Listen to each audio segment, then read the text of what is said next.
కూర్చుందాం. మళ్ళీ ఫ్రెష్గా స్టార్ట్ చేసి కీర్తనల గ్రంథము 65వ కీర్తన 8వ వచనం నుంచి ఇలాగూ వ్రాయబడింది. నీ సూచక క్రియలను చూచి దిగంత నివాసులను భయపడుదురు. ఉదయ సాయంత్రముల ఉత్పత్తులను నీవు సంతోషభరితులుగా చేయుచున్నావు. నీవు భూమిని దర్శించి దానిని తడుపుచున్నావు, దానికి మహదైశ్వర్యము కలుగజేయుచున్నావు. దేవుని నది నీళ్లతో నిండి ఉన్నది. నీవు భూమిని అట్లు సిద్ధపరిచిన తరువాత వారికి ధాన్యము దయచేయుచున్నావు. దాని దుక్కులను విస్తారమైన నీళ్లతో తడిపి దాని గనిమలను చదును చేయుచున్నావు. వానజల్లుల చేత దానిని పదును చేయుచున్నావు. అది మొలకెత్తగా నీవు దానిని ఆశీర్వదించుచున్నావు. సంవత్సరమును నీ దయా కిరీటమును ధరింపచేసి ఉన్నావు. నీ జాడలు సారము వెదజల్లుచున్నవి. ఈ వాక్య భాగములో నుంచి దేవుడు మనతో మాట్లాడునుగాక. ఇంకొంచెం ముందు కూడా చదవగలిగితే, అడవి బీడులు సారము చిలకరించుచున్నవి, కొండలు ఆనందమును నడికట్టుగా ధరించుకొని ఉన్నవి. పచ్చిక పట్లు మందలను వస్త్రము వలె ధరించుకొని ఉన్నవి. లోయలు సస్యములతో కప్పబడి ఉన్నవి. అన్నియు సంతోషదని చేయుచున్నవి, అన్నియు గానము చేయుచున్నవి. స్నేహితులరా, చదవబడినటువంటి వాక్య భాగములో భూలోకములో ఉన్నటువంటి సమస్తమును కూడా దేవునిని బట్టి మాత్రమే జరుగుతూ ఉన్నాయి. ఉదయ సాయంత్రములు మానవులకు అవసరమైనటువంటి సంతోషమును ఇవ్వటమైనా, అలాగే స్నేహితులరా, భూమి ఆకాశపు మంచు చేత తడపటమైనా, వర్షము చేత దేవుడు భూమిని తడిపి వాటి గనిమలను చదును చేయటమైనా, ధాన్యము మానవులకు దయచేయుట అయినా, అలాగున్ని సంవత్సరం అనేటువంటి దయా కిరీటము దేవుడు అనుగ్రహించుటైనప్పటికీ కూడా అడవి బీడులు కూడా సారమును వెదజల్లుతూ ఉన్నాయి. అంటే విలువైనటువంటి భాగ్యాన్ని ఇస్తా ఉన్నాయి. దేనిని బట్టి అని మనం ఆలోచన చేస్తే, దేవుని యొక్క జాడల సారమును బట్టి, దేవుని యొక్క శక్తిని బట్టి, దేవుని యొక్క ప్రేమను బట్టి సమస్తమును కూడా ఆ దేవుని జాడల్లో ఉన్నటువంటి సారమే. బాగా వినండి, ఈ సృష్టిలో ఉన్నటువంటి సమస్తము కూడా మనము అనుభవించటానికి మార్గము సరళమవుతా ఉంది. అలాగునే పచ్చిక పట్లు మందలను వస్త్రము వలె ధరించున్నవి అని మనం చూస్తూ ఉన్నటువంటి వారముగా ఉన్నాం. కనుక కొంచెం ఆలోచన చేయగలిగితే, దేవుడు ఈ సంవత్సరం అనేటువంటి దయా కిరీటమును దేవుడు మనకు అనుగ్రహించినటువంటి వారుగా ఉన్నారు. ప్రతి సంవత్సరము కూడా దేవుని బట్టి అనుగ్రహించబడినటువంటిదే అని మనం గ్రహించాలి. ఏంటి దయా కిరీటం అంటే? చూడండి, మన యొక్క అర్హతను బట్టి కాదు గాని, ఏమండి, దేవుని దయను బట్టి మరి ఒక నూతన సంవత్సరం దేవుడు మనకు అనుగ్రహించారు. ఎందుకో తెలుసా? ఏ మానవుడు కూడా వారి బలమును బట్టి కానీ, వారి ఆరోగ్యాన్ని బట్టి కానీ, వారి ఐశ్వర్యాన్ని బట్టి కానీ, ఏమండి, వారికి ఉన్నటువంటి బలగాన్ని బట్టి కానీ, అధికారాన్ని బట్టి కానీ మరొక రోజును చూడటం అనేటువంటిది సాధ్యపడదు.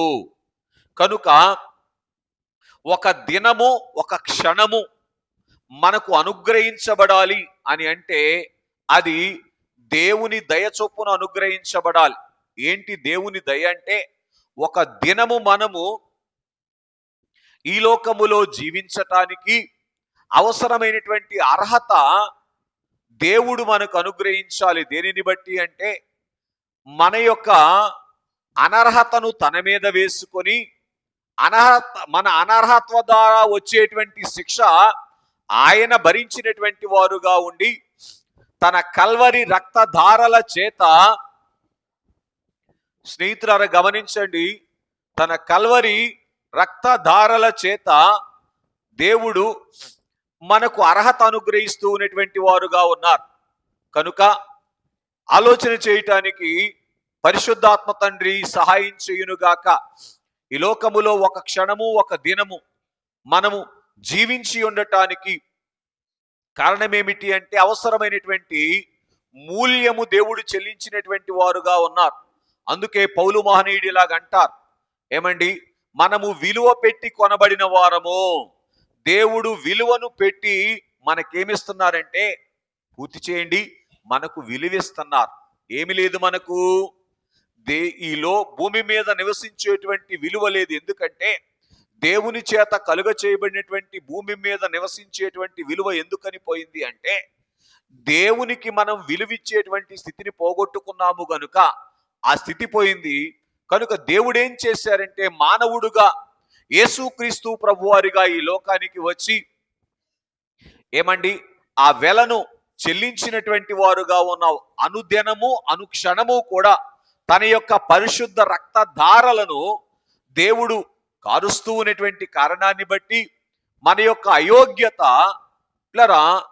దేవుని దృష్టిలో యోగ్యతగా ఎంచబడుటకు కారణమై దయతో దేవుడు మనకు కిరీటం అనుగ్రహిస్తా ఉన్నారు. బాగా వినండి, ఒక సంవత్సరమైన ఒక దినమైన దయా కిరీటము దేవుని దయను బట్టి మనకి ఇచ్చినటువంటిది అని ఎందుకు మాట్లాడుతాను, జ్ఞాపకం చేస్తున్నానంటే, కీర్తనాకారుడు ద్వారా దేవుడు మనకు తెలియచేస్తున్నటువంటి సంగతి ఏమిటి అంటే, కిరీటము అంటే అర్థం ఏంటో తెలుసా? బహుమానము. ఏ మానవుడు కూడా దేవుని దగ్గర బహుమానం అందుకునేటువంటి స్థితిలో లేనివారుగా ఉన్నారు. కనుక స్నేహితులరా, అందుకే దేవుడు బహుమానం ఇవ్వాలి అంటే దయను బట్టి ఇవ్వాలి. కనుక దేవుడు దయ చూపించకపోతే ఏ పరిస్థితి వస్తుందో చెప్పమంటారా? లూకా రాసిన సువార్త 12వ అధ్యాయం 21వ వచనంలో రాయబడినటువంటి సంగతి, ఈ రాత్రి నీ ప్రాణమును అడుగుచూ ఉన్నారు అని దేవుడు తెలియచేసినటువంటి వారుగా ఉన్నారు. దైవ విరోధి అయినటువంటి అపవాది ప్రతి మానవుని యొక్క ప్రాణాన్ని కూడా ప్రతి క్షణము అడుగుతా ఉన్నారు. ఎందుకో తెలుసా? అయ్యా, నువ్వు కలుగ చేసినటువంటి మానవుడు నీ మాట వినినటువంటి స్థితిలో లేడు గనుక, నీ మాట విననటువంటి మానవుణ్ణి ఈ లోకములో ఉంచటం యోగ్యము కాదు గనుక నువ్వేం చేస్తావంటే, ఆ మానవుని యొక్క ప్రాణాన్ని, ప్రతి మానవుని యొక్క ప్రాణాన్ని నాకు ఇచ్చివేయి అని దైవ విరోధి మాట్లాడుతూ ఉంటే దేవుడు ఏమంటున్నారో తెలుసా? ఆ యొక్క అయోగ్యతను నా మీద వేసుకొని ఆ మానవుని యొక్క శిక్ష నేను భరించాను గనుక నా దయ చొప్పున వారికి బుద్ధి చేస్తారా, ఆయుష్కాలమును అనుగ్రహిస్తున్నాను అని తెలియచేసినటువంటి వారుగా ఉన్నారు. దేవునికి మహిమ కలుగునుగాక. బాగా వినండి, దేవుడు దయ చొప్పున ఇచ్చినటువంటి కిరీటం ఏంటి చెప్పండి? ఇప్పుడు మనకు ఒక క్షణము ఆయుష్కాలం ఇవ్వటము దేవుడు మనకు కిరీటం పెట్టినట్టు. అంటే దేవుడు మనల్ని గొప్ప చేసినట్లు అర్థమవుతుందండి.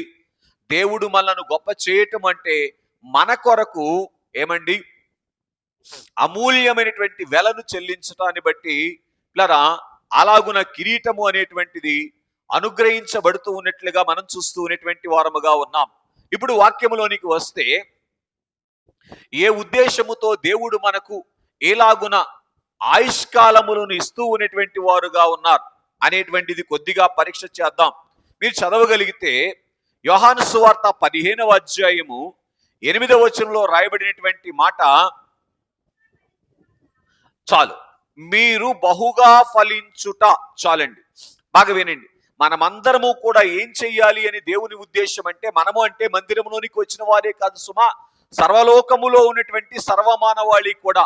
బాగా వినండి, ఏ మతములో ఉన్నవారైనా సరే, దేవునిని ఎరగక ఎవరిని పూజిస్తూ ఉన్నటువంటి వారైనప్పటికీ కూడా దేవుని బిడ్డలైనటువంటి వారుగా ఉన్నారు. ఒక్క మానవుని యొక్క గర్భములో నుంచి అందరం వచ్చాము గనుక అందరి మానవులు కూడా ఫలించాలి అనేటువంటిది దేవుని ఉద్దేశం. ఎట్లా చూడండి, ఫలించటము అంటే అర్థం ఏమిటో తెలుసా? ఆదికాండ గ్రంథం 1వ అధ్యాయము 28వ వచనం ప్రకారము ఏమండి, దేవుడు మనకి, సరే మీరు చదివితే ఆలస్యం అయిపోద్ది, బాగా వినండి. ఆది మానవుణ్ణి దేవుడు కలుగజేసినప్పుడు, అంటే మొట్టమొదటి మానవుణ్ణి దేవుడు తన చేత్తో కలుగజేసినప్పుడు ఏమండి, ఏ రూపం ఇచ్చారో, ఏ అధికారం ఇచ్చారో ఆ అధికారమును మరలా అందుకునేటువంటి స్థితిలోనికి రావటమే మనిషి ఫలించటం. ఇట్లా చూడండి, ఆది మానవుణ్ణి అంటే మొట్టమొదటి మానవుణ్ణి దేవుడు కలుగ చేసినప్పుడు ఏమిచ్చారో తెలుసా? దేవునితో కూడా కూర్చుండేటువంటి భాగ్యాన్ని ఇచ్చినటువంటి వారుగా ఉన్నారు. దేవునికి మహిమ కలుగునుగాక. కనుక ఈ దేవునితో కూడా కూర్చుండుట అనేటువంటి భాగ్యాన్ని పోగొట్టుకున్నటువంటి మానవులైనటువంటి వారు మరలా దేవుని సింహాసనం మీద దేవునికి ఆనుకొని కూర్చునేటువంటి భాగ్యం అందుకోవటమే ఫలించటం. మిమ్మల్ని అడుగుతాను ఒక ప్రశ్న, దేవుని స్థానము కన్నా, దేవుని సింహాసనము కన్నా ఈ సృష్టిలో ఉన్నతమైనటువంటిది ఇంకే సింహాసనమైనా ఉందా? ఏదీ లేదు. గనుక ఆ ఉన్నతమైనటువంటి సింహాసనమును అందుకునేటువంటి స్థితిలోనికి రావటమే మనము పూర్తి చేయండి ఫలించినటువంటి అనుభవం. బాగా వినండి. కనుక దేవుడు మానవుణ్ణి కలుగ చేసినప్పుడు మానవుడు దేని మీద కూడా ఆధారపడవలసినటువంటి అవసరత అనేటువంటిది రాలేదు అని మనం చూస్తూ ఉన్నటువంటి వారముగా ఉన్నాం. కనుక ఆ స్థితిలోనికి మానవుడు రావటమే, దేవుని మీద తప్ప మరి దేని మీద కూడా ఆధారపడనటువంటి స్థితిలోనికి రావటమే ఫలించినటువంటి స్థితి. ఎట్లా చూడండి, దేవుడు చెయ్యాలి అనుకునేటువంటి కార్యాన్ని, మళ్ళీ చెప్తాను బాగా వినండి కొంచెం. దేవుడు చెయ్యాలి అనుకున్నటువంటి కార్యాన్ని చెయ్యగలిగేటువంటి శక్తి ఎవరికి ఇచ్చారో తెలుసా? దేవుడు మానవుడికి ఇచ్చారండి. దేవునికి మహిమ కలుగును గాక. దేవుని లక్షణం ఏంటో తెలుసా? ఆయన ఏం చేయాలనుకుంటున్నారో అది మన ద్వారా చేపించాలనుకుంటున్నారు. ఏంటో ఆయన ఉద్దేశం? కొంచెం కొడుతున్నారు కానీ నాకు వినపట్ల, అర్థమవుతుందండి. కనుక స్నేహితులను గమనించండి, ఏంటి ఆయన ఉద్దేశం అని అంటే, ఆయన స్థాయిలోనికి మనం వెళ్ళాలని ఆయన ఉద్దేశం. ఏం చెప్పండి? ఆయన యొక్క స్థాయిలోనికి వెళ్ళాలి అనేటువంటిది మన ఉద్దేశం, దేవుని యొక్క ఉద్దేశం. అందుకే మానవుణ్ణి దేవుడు కలుగ చేశారు. మనం ఒక చోట, దేవుడు ఒక చోట ఉండటానికి కాదండి. దేవుడు ఉన్న సింహాసనం మీద దేవునితో కూర్చుండి దేవునికి ఉన్నటువంటి అధికారాన్ని మనము కూడా కలిగినటువంటి వారముగా ఉండి, దేవునికి కలిగినటువంటి భాగ్యాలన్నీ కూడా మనము కూడా కలిగినటువంటి వారుగా ఉండుట కొరకు దేవుడు మానవుణ్ణి కలుగ చేశారు. మళ్ళీ మళ్ళీ ఈ మాట జ్ఞాపకం చేస్తున్నాను. కనుక మరలా మానవుడు ఈ భాగ్యాన్ని అందుకోవటమే, ఈ స్థితిని మానవుడు దేవునికి దూరం అవటాన్ని బట్టి పోగొట్టుకున్నాడు గనక దీనిని మరలా తిరిగి అందుకొనుట కొరకే దేవుడు ఏమిచ్చారో తెలుసా? సంవత్సరము అనేటువంటి దయా కిరీటాన్ని మనకు అనుగ్రహిస్తూ ఉన్నారు. ఇటు చూడండి, ఎన్ని వేల సంవత్సరాలుగా ఇలాగా అనుగ్రహిస్తూ ఉన్నారో అని మనం కొద్దిగా ఆలోచన చేస్తే అనేక వేల సంవత్సరాలు. ఎందుకని అంటే ఏమండి, ఆయన ప్రేమ ఆకాశము కంటే ఎత్తైనది, సముద్రము కంటే లోతైనటువంటిది. అర్థమవుతుందండి. కనుకన ఈ ఫలించినటువంటి అనుభవము అంటే దేవుని స్థానము అని అనలేను కానీ దేవుడు చేయగలిగినటువంటి కార్యములన్నిటినీ కూడా చేయగలిగేటువంటి స్థితిలోనికి మానవుడు రావటమే ఫలించినటువంటి అనుభవం. చూడండి, ఆ స్థితిలోనికి వస్తేనే మానవుడు ఎక్కడికి వెళ్ళగలుగుతాడు? ఉదాహరణకి జిల్లా కలెక్టర్ గారు చేయగలిగినటువంటి పని చేయగలిగినటువంటి వారే జిల్లా కలెక్టర్ గారి సీట్లో కూర్చోగలుగుతారా? ఎవరో అందరూ కూర్చోడానికి అవకాశం ఉంటుందా?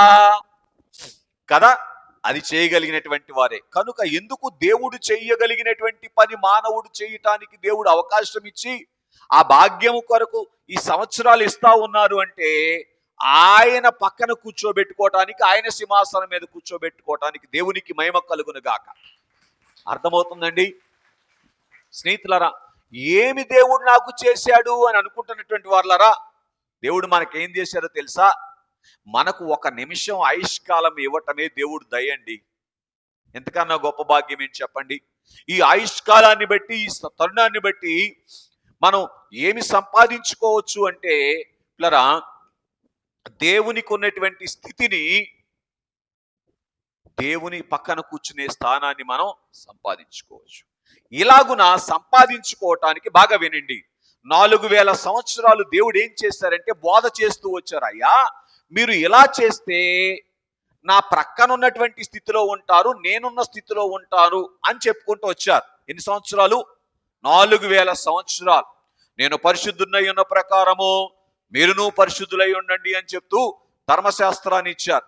ఆయన ఎన్ని చెప్పినప్పటికీ కూడా మానవులైనటువంటి వారు ఆయన చెప్పిన ప్రకారం చేయలేకపోతూ ఉన్నటువంటి వారుగా ఉన్నారు. ఎందుకని అంటే ఆయన దేవుడు కాబట్టి ఆయన చేయగలరు, కానీ మేమెక్కడ చేయగలం అనేటువంటి ఒక బలహీనత మానవుల్లోనికి వచ్చేసింది.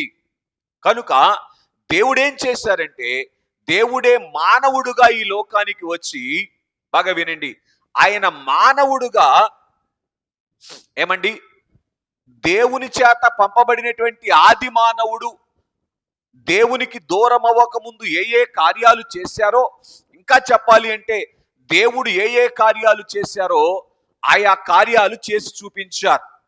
కనుక ఈరోజు మనం కొద్దిగా ఆలోచన చేస్తే ఆ స్థితిలోనికి మనము రావాలి అంటే ఆయన మానవుడుగా ఈ లోకానికి వచ్చినప్పుడు ఎలా నడవాలని మనకు చూపించారో అలా నడిస్తే మనం ఏమవుతామో తెలుసా? ఆ స్థితిలోనికి వస్తాం. అందుకే దైవజనులు అన్నారు, మానవుల్ వర్తింప మదిరి చూపుట విమల నరావతారము వలననే. కనుక బాగా గ్రహించండి, అలాగున ఇదిగో నేను కూడా మానవుల్లాగే వచ్చాను, నేను కూడా మానవుడుగానే ఉన్నాను. ఏమండి, కానీ ఇదిగో చూడండి, దేవుడు ఏమండి చేసేటువంటి కార్యాలన్నీ కూడా నేను చేయగలిగాను. మీరు కూడా ఇలా చేయగలిగితే చాలు, మీరు కూడా ఏం చేయగలుగుతారు? దేవుని యొక్క సరసన కూర్చునేటువంటి భాగ్యాన్ని అందుకుంటారు అని ఏమండి యేసుక్రీస్తు వారు ఈ లోకానికి వచ్చి చేసి చూపించినటువంటి వారుగా ఉన్నారు. అర్థమవుతుందండి? దేవుడు మాత్రమే చేయగలిగినటువంటి కార్యాలు కొన్ని మీకు జ్ఞాపకం చేస్తాను. శూన్యములో నుంచి సృష్టిని కలుగ చేయుట. కనుక ఆయన మానవుడిగా వచ్చినప్పుడు ఈ ప్రపంచమంతా కూడా ఆత్మీయ విషయములో ఎలాగుంది చెప్పండి? శూన్యముగా ఉంది. కానీ మానవుడిగా వచ్చే ఈ ప్రపంచములోనికి వచ్చినటువంటి మానవులైనటువంటి వారిని అనేకులను పూర్తి చేయండి, ఆత్మీయంగా ఉన్నతమైనటువంటి స్థితిలోనికి తీసుకొని వచ్చారు. ఇది ఎవరు చేయగలిగిన కార్యం? దేవుడు చేయగలిగిన కార్యం. ఇదిగో మానవుడు చెయ్యగలడు అనేటువంటి సంగతిని దేవుడు నిరూపించారు. రెండవది, దైవ విరోధి అయినటువంటి అపవాదిని పారద్రోలేటువంటి కార్యం. అందరి మానవులకు ఏమండి మతముతో సంబంధము లేకుండా అందరి మానవులకు హాని చేసేటువంటి వాడు అపవాది. కనుక వాడి పేరు సాతాను. వాడిని ఓడించగలిగినటువంటి శక్తి దేవునికి తప్ప ఎవరికి లేదు. కానీ ఆయన మానవుడుగా వచ్చి మానవుడుగా ఏం చేశారో తెలుసా? అపవాదిని ఓడించినటువంటి వాడుగా ఉన్నారు. బాగా వినండి, ఆ తరువాత మానవుని మీదకి వచ్చినటువంటి వ్యాధులు, బాధలు, ఇబ్బందులు, ఇరుకులు, ఏమండి ఆర్థిక సమస్యలు, కుటుంబ సమస్యలు, వీటన్నిటినీ కూడా పిల్లరా మానవుడు తనంతట తాను పరిహారం చేసుకోలేని స్థితిలో ఉన్నటువంటి కారణాన్ని బట్టి ఇదిగో ఇలాగుంటే ఇది దేవుడు చేయవలసిన కార్యం, నేను కూడా మానవుడిగా ఉండి ఇది చేస్తాను. మీరు చూడండి, మీరు కూడా ఆ స్థితిలోనికి రావచ్చు అని ఆయన ఏం చేశారు? చేసి చూపించినటువంటి వారుగా ఉన్నారు. పాపముల్ శిక్షలు వ్యాధులు భరించి ఆర్పుట విమల నరావతారము వలననే. కనుక అసలు ఇవన్నీ ఎవరు చేయాల్సిన పనులు? నరుడు చేయాల్సినటువంటి పనులు.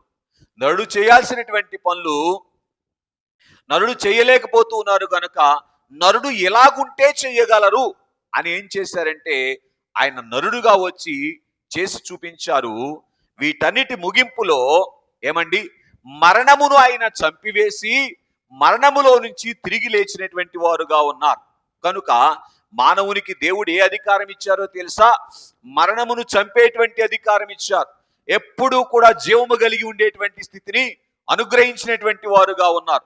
కనుక మానవుడు ఈ స్థితిని పోగొట్టుకున్నాడు గనుక మళ్ళీ మేమెట్లా గెలవగలం మరణానికి అని మరణానికి ప్రతి మానవుడు కూడా భయపడిపోతూ ఉన్నటువంటి సందర్భంలో ఇదిగో నేను కూడా మానవుణ్ణి, నేను చూడండి మరణాన్ని ఎలాగూ గెలుస్తానో అని ఆయన గెలిచి చూపించినటువంటి వారుగా ఉన్నారు. ఆ తరువాత మరణాన్ని గెలిచి తిరిగి లేచి తండ్రి కుడిపార్శ్వమునకు ఆరోహణమై వెళ్ళారు. కనుక బాగా వినండి, దేవుని యొక్క శక్తి ఏమిటి అంటే అన్ని లోకాలకు పైనున్నటువంటి ఉన్నత లోకానికి చేరగలగటం. కనుక ఇది మానవునికి దేవుడు ఇచ్చినటువంటి శక్తి. కనుక ఇది మానవుడు పోగొట్టుకున్నాడు కనుక మానవులంగా మేమెట్లా వెళ్ళగలం దేవలోకానికి అని అనేకమైనటువంటి ప్రయత్నాలు మనం చేస్తా ఉన్నాం. కానీ స్నేహితులారా గమనించండి, మానవుడు ఇలాగూ చేస్తే మళ్ళీ దేవుని కుడిపార్శ్వమునకు అంటే దేవుని కుడి పక్కన కూర్చునేటువంటి భాగ్యములోనికి వెళ్ళగలరు అనేటువంటి సంగతిని ఆయన మానవుడుగాన దేవుడుగాన చేసింది. అర్థమవుతుందండి? మానవుడుగా వచ్చి చేసి చూపించారు. కనుక స్నేహితులారా ఈరోజు ఈ క్రొత్త సంవత్సరం మనం చేయాల్సిన పని ఏంటి? ఇది క్లుప్తంగా ఒక 5 నిమిషాలు మాట్లాడి ముగిస్తాను, సమయం ప్రశస్తమైపోయింది కాబట్టి. బాగా గమనించండి, ఇవన్నీ చేయవలసినవన్నీ ఆయన మానవుడుగా చేసి ఏం చేశారో తెలుసా? ఒక చక్కని మాట చెప్పారు. యోహాను సువార్త 14వ అధ్యాయం 6వ వచనములో ఆయన అంటారు, నేనే మార్గము అని అన్నారు. ఏంటండి? కనుక అంటే నేనే మార్గాన్ని చూపించారు. ఏ మార్గాన్ని చూపించారు? ఏమండి? ఆయన ఏం చూపించారంటే మార్గాన్ని చూపించారు. ఏ మార్గం అది? మానవుడు పోగొట్టుకున్నటువంటి దైవత్వాన్ని, దేవుని తత్వాన్ని, దేవునికి ఉన్నటువంటి అధికారాన్ని మరలా తిరిగి తీసుకొని రావచ్చు అని చూపించి, ఇదిగో ఈ మార్గంలో మీరు కూడా ప్రయాణం చేస్తారనుకోండి, యూ కెన్. ఏంటండి?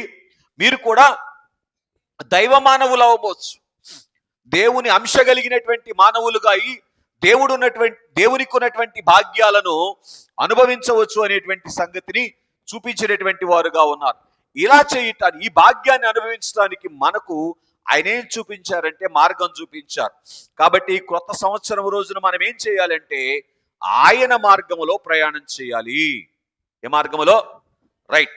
యేసుక్రీస్తు ప్రభువారు మానవుడుగా ఆయన చూపించినటువంటి మార్గాలను త్వరగా చదివేస్తున్నాను చూడండి.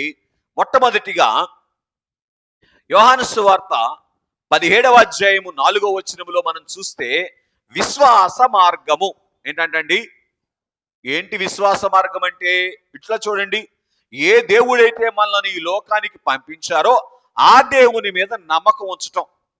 కనుక ఆయన ఈ లోకానికి వచ్చినప్పుడు మానవుడిగా ఏం చేశారంటే తండ్రి అయినటువంటి దేవుని మీద నమ్మకం ఉంచారు. ప్రతిదానికి ఆయన మీద ఆధారపడ్డారు. ఆయన చెప్పింది ఏం చెప్పారు, ఆయన చేయమన్నది అని చేసినటువంటి వారుగా ఉన్నారు. కనుక ఆయన చెప్పింది చేయటం, ఆయన చేయమన్నది చేయటం ఏ అనుభవం? బైబిల్ మిషన్ అనుభవం. ఆయన మీతో చెప్పున్నది అర్థమవుతుందండి? బాగా వినండి. అందుకే ఆయన ఏం చెప్పారో తెలుసా? నమ్ముట నీ వలనైతే నమ్మువానికి సమస్తము సాధ్యం. బాగా వినండి, దేవుని అంతరంగమైనటువంటి బైబిల్ మిషన్ను దేవుడు ఈ లోకానికి పంపించి ఏమండి మానవుణ్ణి దేవ మానవుడిగా తీర్చిదిద్దటానికి, ఏమండి దేవుని సరసన కూర్చొని దేవుడు మార్గం తెరిచారు. కనుకనే ఇక్కడ మనం చూస్తే యేసుక్రీస్తు ప్రభువారు ఏం చేశారు అని మనం ఆలోచన చేస్తే విశ్వాస మార్గములో ప్రయాణం చేశారు.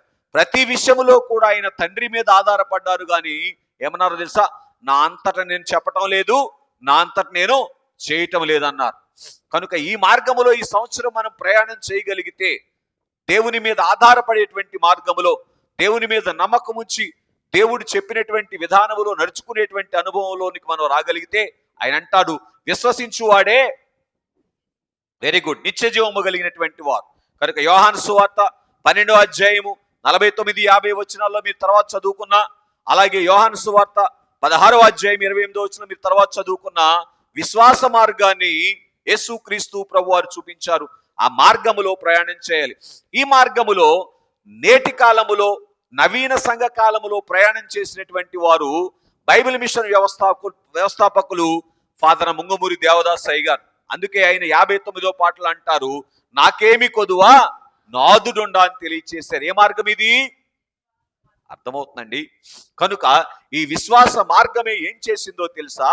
ఏమండి, శూన్యములో స్థాపించబడినటువంటి బైబిల్ మిషను ఈరోజు ప్రపంచమంతటికి విస్తరించడానికి మార్గము సరళం చేయబడింది. దేవునికి మహిమ కలుగును గాక. రైట్, స్నేహితులారా గమనించండి, ఈ విశ్వాస మార్గములో దైవజనులు ప్రతి విషయములో కూడా దేవుని మీద ఆధారపడినటువంటి వారుగా ఉన్నారు. అందుకే నిలువు సొమ్ము లేకపోయినా, నిరుకు రాబడి లేకపోయినా సమస్త కార్యములను కూడా ఇలా చేసేటువంటి భాగ్యము దేవుడు అనుగ్రహించారు. దేన్ని బట్టి? విశ్వాస మార్గాన్ని బట్టి. ఎవరు చూపించిన మార్గము? మానవుడుగా వచ్చినటువంటి యేసయ్య చూపించినటువంటి మార్గం. కాబట్టి కొత్త సంవత్సరం మనం ఏ మార్గంలో వెళ్ళాలి? ఎవరు చూపించిన మార్గంలో వెళ్ళాలి? ఎదిరింటోళ్ళ, పక్కింటోళ్ళ? ఏమండి, బాగా గుర్తుపెట్టుకోనండి, ఆయన చూపించినటువంటి మార్గంలో ప్రయాణం చేయాలి. చేయగలిగితే ఈ కొత్త సంవత్సరము మనకేమవుతుందో తెలుసా? ఫలభరితమైనటువంటి సంవత్సరముగా ఉంటుంది. మనం ఫలించిన వాళ్ళం అవుతాం. అర్థమవుతుందండి. అందుకే ఆయన అంటారు, నేను నిజమైన ద్రాక్షావళిని, నాలో నిలిచి ఉన్నవాడు బహుగా ఫలించునని తెలియచేసినటువంటి వారుగా ఉన్నారు. ఆయనలో నిలిచి ఉంటే ఆయన అడుగుల్లో అడుగులు వేయటమే. ఏం చేయటం? రైట్. రెండవదిగా విధేయతా మార్గాన్ని యేసుక్రీస్తు ప్రభు వారు పాటించారు. లూకాసు వార్త 22వ అధ్యాయం 42వ వచనములో, తండ్రి నా చిత్తము కాదు నీ చిత్తమే సిద్ధించునుగా కానీ ఏం చేయించారు? ఆయనగా తండ్రికి విధేయత చూపించారు. కనుక స్నేహితులారా గమనించండి, ఇక్కడ మనం ఆలోచన చేస్తే ఈ విధేయత మార్గమే ఏమండి, దేవుడు చేసినటువంటి కార్యాలు ఒక మానవుడుగా ఆయన చేయటానికి మార్గం సరళమైంది. ఈరోజు మనము కూడా విధేయత మార్గములో ప్రయాణం చేస్తే వెళ్ళక తండ్రి చిత్తానికి ఎదురు వెళతానని విధేయత చూపించినటువంటి దైవజనుడు ఎలాగైతే ఇదిగో దేవుడు బయలుపరిచినటువంటి బైబిల్ మిషన్ అని ఈరోజు ప్రపంచానికి ఎత్తి చూపిస్తా ఉన్నారో, అలాగున ఉన్నతమైనటువంటి భాగ్యాన్ని, ఫలభరితమైనటువంటి స్థితిని చూసేటువంటి వారముగా ఉంటాం. లూకాసు వార్త 4:16, మత్తయి వార్త 3:15, అలాగే లూకాసు వార్త 19:28లో ఏమండి, ఆయన విధేయతను కనబరిచినట్లుగా మనం చూస్తూ ఉన్నటువంటి వారముగా ఉన్నాం. కనుక అతనిని నలుగగొట్టుటకు యెహోవాకు ఇష్టమైనప్పటికీ కూడా తండ్రి నీ చిత్తమే సిద్ధించునుగాక. ఇట్లా చూడండి, మన జీవితంలో కూడా దేవుని చిత్తానికి విధేయత చూపించేటువంటి అనుభవంలోనికి రావాలి. అర్థమవుతుందండి. అందుకే దైవజనులు ఏమన్నారు? చేదుగానున్నప్పటికీ శ్రేష్టమైనదదియేగా అని తెలియచేసినటువంటి వారుగా ఉన్నారు. బాగా వినండి, ఒక చక్కని మాట జ్ఞాపకం చేస్తాను. ఇట్లా చూడండి, దేవుణ్ణి నమ్మిన వారికి ఆశీర్వాదాలు వస్తాయి. ఇంకో మాట చెప్పనా? దేవుడు నమ్మిన వారికి పరీక్షలు వస్తాయి. దేవుణ్ణి నమ్మటం గొప్ప సంగత? దేవుడు మనల్ని నమ్మటం గొప్ప సంగత? అవునా? స్నేహితులారా గమనించండి, పరీక్ష ఎందుకు వస్తుంది అంటే బహుమానం ఇవ్వటానికి వస్తుంది. కనుక స్నేహితులారా గమనించండి. సరే, కొంచెం పక్కకు వెళ్ళాను, మళ్ళీ దారిలోనికి వస్తే మూడవదిగా విన్నప మార్గాన్ని చూపించారు. ఎవరైనా? యేసుక్రీస్తు వారు. ఏ మార్గం అండి? విన్నపము అంటే అర్థం ఏంటన్నా? అయ్యో, ప్రార్థన చేయటం, దేవుణ్ణి అడగటం. అర్థమవుతుందండి. మీరు చదవగలిగితే చదవద్దులేండి. లూకాసు వార్త 6వ అధ్యాయము 12వ వచనములో ఆయన ఏకాంతముగా తండ్రికి ప్రార్థన చేయుచుండెను రాయబడి ఉంటది. యోహాను సువార్త 11:14లో 5 రొట్టెలు 2 చేపలతో 1000 మందికి భోజనాన్ని పెట్టడానికి ఎవరిని అడిగారు? వెళ్ళి తండ్రి అని తండ్రిని అడిగినటువంటి వారుగా ఉన్నారు. అలాగే యోహాను సువార్త 12:27, యోహాను సువార్త 28వ వచనం, 12వ అధ్యాయం 28వ వచనంలో కూడా విన్నపము చేసినటువంటి వారుగా ఉన్నారు. అందుకే దైవజనులు దేవదాస్ అయ్య గారు కూడా మనకేమి నేర్పించారు? ప్రతిదియు ప్రార్థనలో పెట్టవలెను. అర్థమవుతుందండి. చిన్న విషయమైనా పెద్ద విషయమైనా సరే అలాగున ప్రార్థించేటువంటి అనుభవం ఏం చేస్తుంది? కొంచెం ఆలోచన చేసి చెప్పగలిగితే దేవుని యొక్క సారూప్యములోనికి మనల్ని తీసుకొని వెళ్తుంది. దేవుడు మనతో చేయించాలనుకున్నటువంటి కార్యాలు, ఇంకా చెప్పనా, దేవుడు చేయాలనుకున్న కార్యాలు మనతో చేయించేటువంటి ఆ యొక్క ఉన్నతమైనటువంటి స్థితిలోనికి దేవుడు మనల్ని తీసుకొని వెళ్తారు. అప్పుడు దేవుడు ఏమని పిలుస్తారో తెలుసా? కీర్తనల గ్రంథములో వ్రాయబడినట్లుగా మీరు దైవములని నేను పిలుస్తున్నాను అన్నారు. దేవునికి మహిమ కలుగును గాక. ఎలా పిలవాలనుకుంటున్నారంట దేవుడు మనల్ని? దైవములుగా.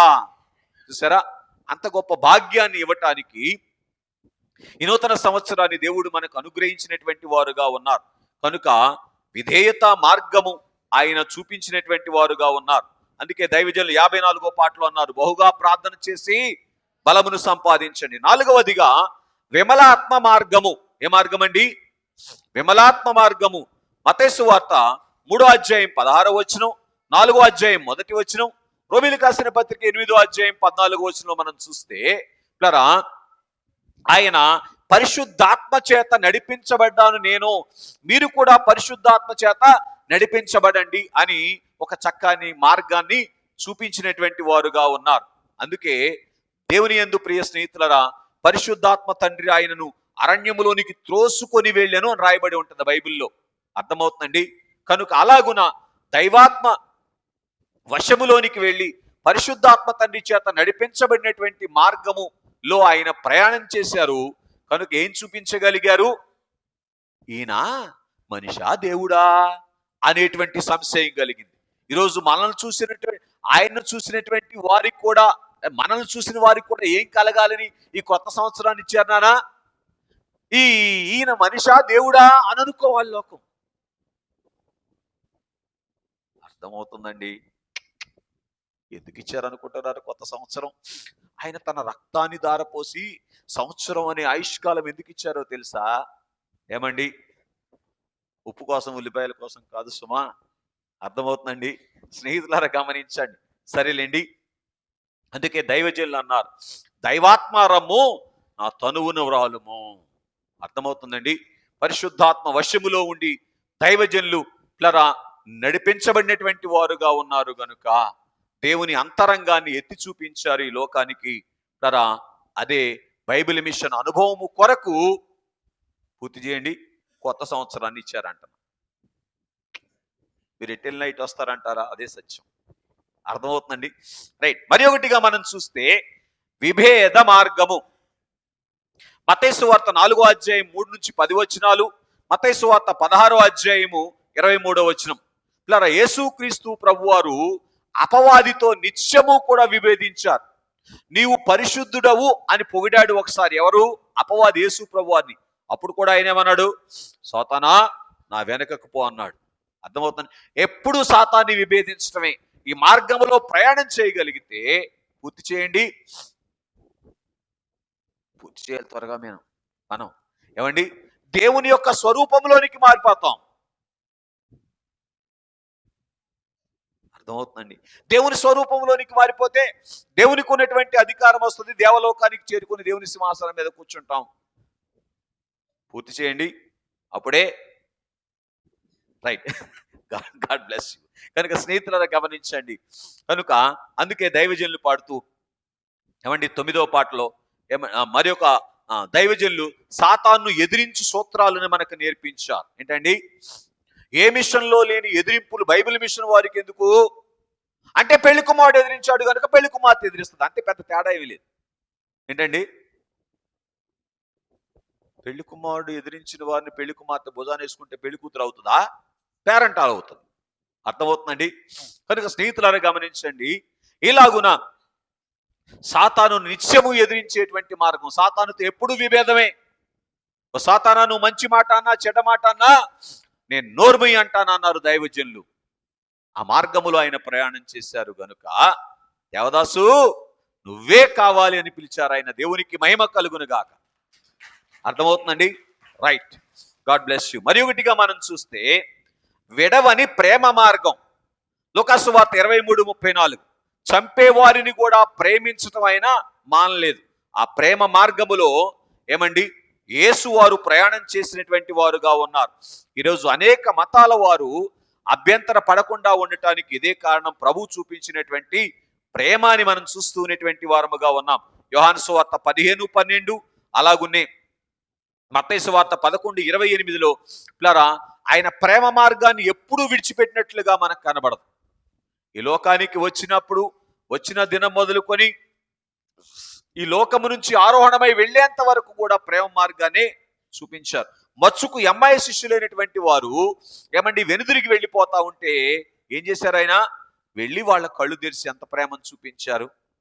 ఏమండి యోహాను సువార్త 21వ అధ్యాయంలో అయ్యా శిష్యులు వెళ్ళి మళ్ళీ చేపలు పట్టుకుంటే ఏం చేశారు? ఆయన తన ప్రేమను చూపించారు. అర్థమైందండి? విడిచి వెళ్ళిన వారి మీద ప్రేమ, సిలువ వేసిన వారి మీద ప్రేమ. కనుక స్నేహితులారా, ఈ ప్రేమ మార్గములో మనం ప్రయాణం చేయాలి. కనుక బాగా ఆలోచించండి. దైవజనులు కూడా ఇలాగున దేవుని చేత కలుగ చేయబడినటువంటి ప్రతి మానవుడిని కూడా ప్రేమించాలి అన్నారు. ఏమని చెప్పారు ఆయన? బైబిల్ మిషన్ సిద్ధాంతం ఏంటి? ఏ మతమును గాని ఏ మిషనును గాని దూషించరాదు, ద్వేషించరాదు. అర్థమవుతుందండి? ఇదే పూర్తి చేయండి. దేవుని తత్వం, పెళ్లి కుమార్తె అనుభవం. ఈ అనుభవంలోనికి తేవటానికే కొత్త సంవత్సరం అని మీ గమనానికి తీసుకొని వస్తూ ఉన్నటువంటి వాడనగా ఉన్నాను. కనుక స్నేహితులను గమనించండి. ఇంకొక మాట చివరిగా మనం చూస్తే వివాహ మార్గం ఏంటి? ఎక్కడికి వెళ్ళినా పెళ్లితోనే ముగించాలి ప్రసంగం. అర్థమవుతుందండి? కనుక వివాహ మార్గం మీరు చదవద్దులేండి. యోహాను సువార్త 17వ అధ్యాయం 22వ వచనంలో ఇట్లా చూడండి.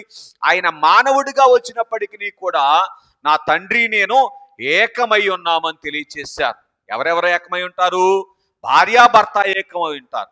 కనుక అలాగున దేవునితో ఏకమయ్యేటువంటి స్థితిని పోగొట్టుకోకుండా ఉంటే, నిత్యము దేవునితో ఏకమై ఉంటే మనమేమవుతాం? అంతే, దేవుని రూపాన్ని సంపాదించుకుంటాం. అప్పుడు ఏమవుతాం చెప్పండి? ఫలించినటువంటి ద్రాక్షావల్లి అయిపోతాం. అప్పుడు ఏం చేస్తాం? ఏమండి, ఇదిగో యోహాను సువార్త 15:8 ఆయన చెప్పినట్లుగా ఏమండి ఒక మాట జ్ఞాపకం చేయండి. యోహాను 15:8 చాలు. బహుగా ఫలించినటువంటి స్థితి అంటే దేవునికి ఉన్నటువంటి ఫలములు కలిగినటువంటి స్థితిలోనికి వస్తాం. దేవునికి ఉన్నటువంటి ఫలములేంటి? సర్వమానవాళిని సంపాదించుకొనుట కదా. కనుక అలాగున స్నేహితులను గమనించండి. అందుకే దైవజనులు అన్నారు, క్రొత్త విరాగా అన్ని మిషన్లు గొప్పగా ఎరిగి మతములు మిషనులనియు బైబిలు మిషనులోనికి వచ్చును దేవవాకిది అని దేవదాసుండు బల్కే. అర్థమవుతుందండి? కనుక అలాగున అందరినీ ఏమండి దేవునితో ఏకము చేసేటువంటి అనుభవములోనికి తీసుకొని వచ్చేటువంటి శక్తి దేవుని శక్తి. కనుక పూర్తి చేయండి. ఆ దేవుని ఆ శక్తిని మనము అందుకొనుట కొరకు ఏం చేయాలి చెప్పండి? ఇప్పుడు యేసయ్య మార్గములో ప్రయాణం చేస్తే ఈ క్రొత్త సంవత్సరము మన జీవితములో ఏమవుతుంది చెప్పండి? క్రొత్తదైన సంవత్సరంగా అవుతుంది. ఇంకా ముగింపు మాట మీకు చెప్పాలి అంటే పెళ్ళి అవుతుంది. నూతన యెరూషలేము పట్టణంలో విందు అవుతుంది. 7 ఏండ్లు మేఘం మీద పెళ్లి విందు చేసుకుంటాం. అట్టి ధన్యత దేవుడు మనెల్లరకు దయచేయునుగాక. ఆమేన్.